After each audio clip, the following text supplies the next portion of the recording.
All right, point number 4, Chris. Or point number 3, Chris. The relegation battle right now. If you look at Crystal Palace in 12th place, they're only 4 points above Southampton in 20th place right now. That's how close this thing is. So if I had to put your foot to the fire, how does this shake out? Who gets relegated? It's amazing, isn't it? Unbelievable. It's 3 from 9. And you often bring a couple in who, if they go on a bad run, they could get sucked into it. But yeah, 3 out of those 9, 3 points separating them from the relegation zone. So it genuinely is 3 from 9. Palace, who are the sort of best place out of those 9, they're plummeting. They haven't won all year. And you got teams like Leicester who have just dropped into the zone, haven't won in. I don't think they've won in 5 games. Their run of form doesn't look good for them.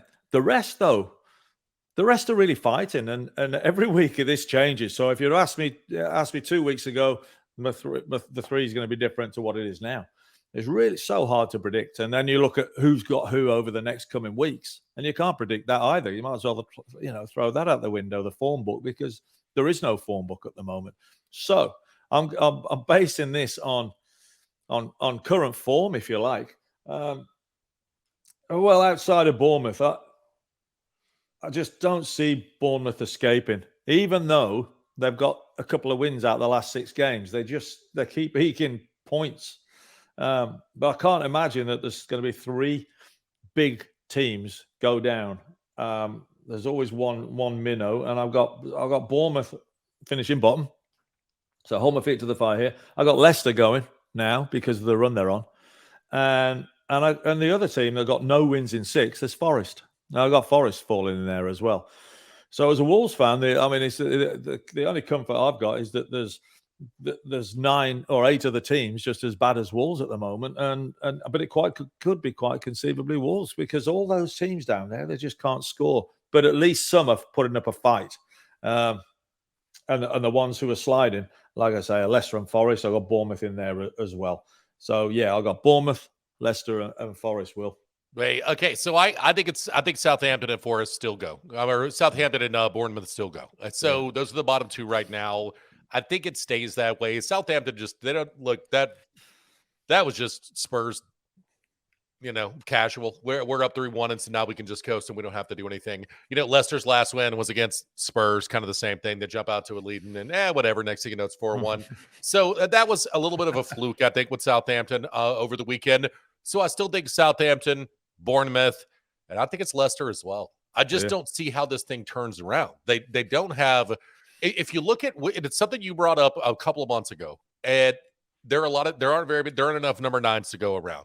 So who is invested in their midfield and wings and guys that can score from there? And right now, Leicester might have the slowest midfield in the EPL.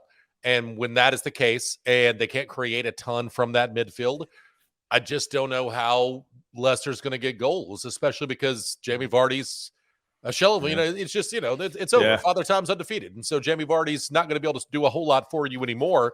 Inacho I like, but he's not the answer there. So because of their issues in midfield, because I just don't know where the goals are going to come from, and I think they're the weakest of those teams. When I look at Wolves, they have wing options, they have midfield options. When I look at Everton, if Calvert-Lewin gets healthy, I think that changes everything for Everton, right? They need somebody to score. That's their problem there. But they're fantastic at the back, I think Everton is, and they're pretty good in the midfield. They need to not make dumb mistakes, but I do believe that they'll get all that worked out. Sean Dyche will get that worked out by the time we get to the end of the season. The 2 clubs, though, that I'm most concerned about that I haven't mentioned there, West Ham plays everybody at the top of the table between now and the end of the season, and West Ham is a team that's currently in relegation territory. You think West Ham survives, though, Chris? Well, I do, only because they've got a bit of quality, and from last year where they were pretty much the same squad.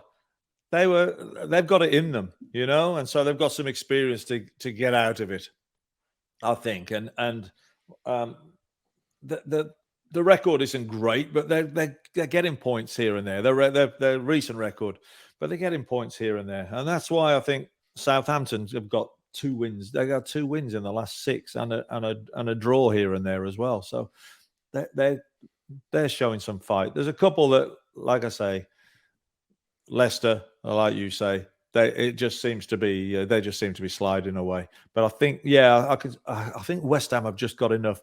They're just enough fight in them, enough experience in them to get out of it. Yeah, I do.